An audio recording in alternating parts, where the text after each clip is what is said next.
আমি গ্যারান্টি দিচ্ছি। চাঁদাবাজ মাদক কিভাবে মোকাবেলা করতে হয় তা আমরা করে ছাড়বো ইনশাআল্লাহ। আমরা জীবনে অন্যায়ের কাছে মাথা নত করিনি, অন্যায়কারীদের রক্ত চক্ষুকে আমরা উপেক্ষা করবো ইনশাআল্লাহ।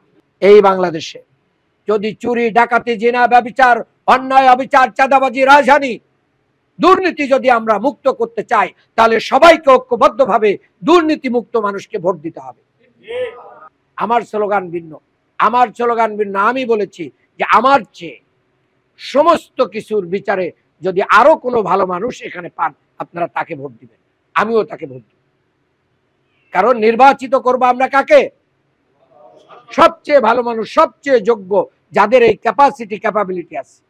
অন্যায়কারীরা আমাদেরকে চরিত্রের সার্টিফিকেট দেয়, যার মানে 5 ওয়াক্ত নামাজ তো দূরের কথা, নামাজই ঠিক মতন পড়ে না, সে লেখে কি চরিত্র। যে নিয়মিত ক্লাবে যায় মদ খাইতে, সে আমার চরিত্রের সার্টিফিকেট দেয়।